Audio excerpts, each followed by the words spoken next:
Assalamualaikum warahmatullahi wabarakatuh. Perkenalkan nama saya Khalidiana Balkis dengan NIM 2004-2029.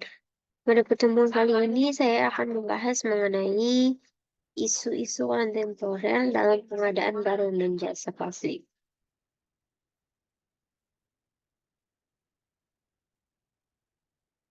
Isu efisiensi dan way of work dari institusi makro di sektor publik yang bermasalah selalu mengemuka bila menyinggung reduksi penyediaan public goods dalam pemenuhan public needs. Penyediaan public goods adalah kewajiban negara, namun pada kenyataannya, barang publik serupa yang disediakan swasta memiliki kualitas dan pelayanan yang lebih baik. Misalnya saja, kualitas dan kapasitas tempat tidur yang disediakan rumah sakit swasta itu jauh lebih baik dan lebih banyak dibandingkan dengan kualitas dan kapasitas tempat tidur yang disediakan oleh rumah sakit publik. Apalagi, masyarakat dengan kemampuan daya beli yang lebih membutuhkan pelayanan dan kualitas barang publik yang tinggi. Yang mana pada tahap ini, peluang yang diberikan negara terhadap swasta dalam penyediaan barang publik tidak menjadi masalah. Masyarakat jadi memiliki lebih banyak opsi dalam memilih barang publik yang mereka inginkan. Namun jika swasta sudah mendominasi atau menguasai penyediaan barang publik, padahal senyatanya penyediaan itu seharusnya dilakukan sepenuhnya oleh negara, maka hal itulah yang menjadi masalah, di mana negara tidak cukup hanya menjadi pengatur atau pengawas penyediaan barang publik. Negara tidak bisa menjadi dalih efisiensi untuk mereduksi peran kepublikannya dengan memberikan ruang yang terlalu luas bagi pasar. Lalu, walaupun barang publik itu tidak selalu diartikan sebagai barang yang diproduksi oleh pemerintah, namun pada awalnya karena sifat barang publik yang unik, ia menjadi tidak mungkin dialokasikan ke dalam mekanisme pasar.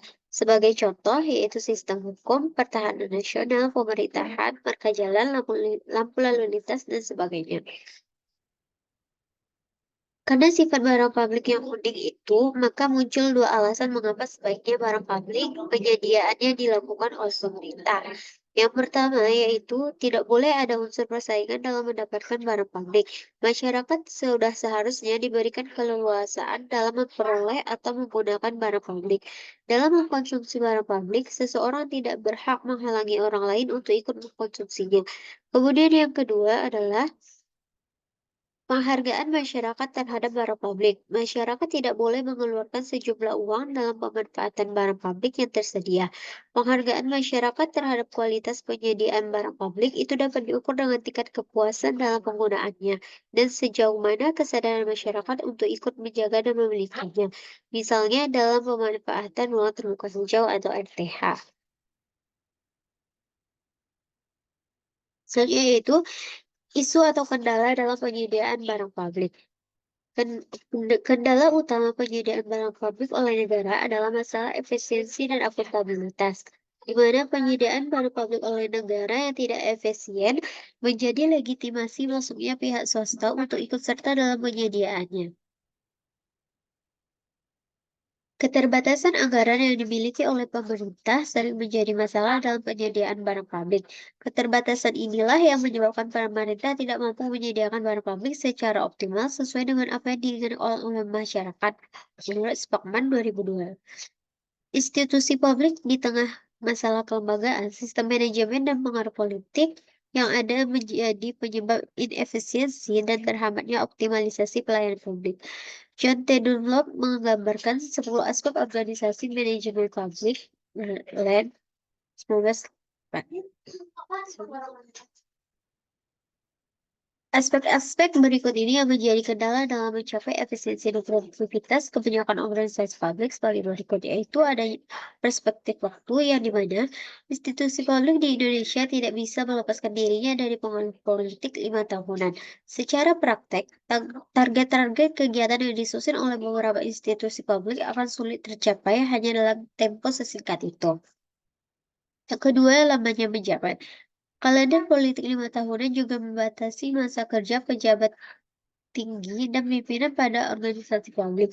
Padahal banyak agenda reformasi yang tidak bisa dilaksanakan hanya dalam tempo 5 tahun. Kendalanya bila pejabat setelahnya memiliki visi dan misi yang berbeda, maka agenda itu akan berhenti begitu saja. Misalnya itu ada ukuran keberhasilan. Sangat sulit untuk menentukan indikator keberhasilan pimpinan organisasi publik. Indikator keberhasilan saat ini itu hanya didasarkan pada serapan anggaran yang justru tidak sedikit masuk ke kantong-kantong individu atau yaitu adanya korupsi.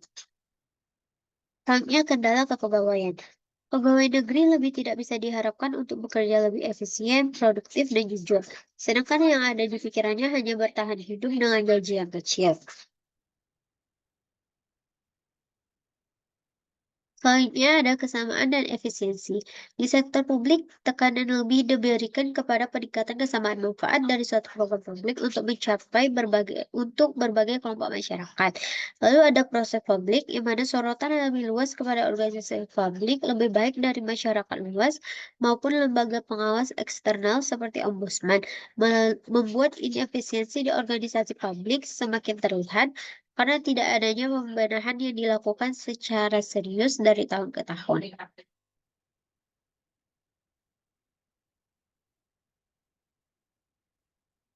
Lalu peranan media massa, di mana organisasi publik harus senantiasa berhadapan dengan media massa yang meliput aktivitas dan melaporkan kinerjanya. Persuasi dan persuasi dan pengarahan, di mana pejabat publik cenderung bersikap kompromis terhadap tekanan yang saling berlawanan. Lalu ada dampak legislatif dan yudisial, di mana pejabat publik seringkali menerima pengawasan dari legislatif atau bahkan dipengaruhi oleh keputusan peradilan. Misi-misi pemerintah sering terlalu abstrak, kurang operasional dibanding organisasi swasta, misalnya dalam mencari untung, memperluas pasar, atau menjaga kelangsungan organisasi. Lalu selain itu, M. Samsul Hakwe juga menyebutkan beberapa poin yang menjadi hambatan lembaga publik dalam mewujudkan publikness dalam peranannya menyediakan barang publik atau layanan publik. Di antaranya yaitu, yang pertama ada kekuasaan yang berlebihan dari lembaga publik, kurangnya akuntabilitas, representasi dalam lembaga publik, public needs tidak terwujud, sulit akses, depolitisasi di kalangan masyarakat. Mungkin sekian pemaparan materi yang dapat saya sampaikan. Terlebih dari kekurangan saya mohon maaf. Saya akhiri. Assalamualaikum warahmatullahi wabarakatuh.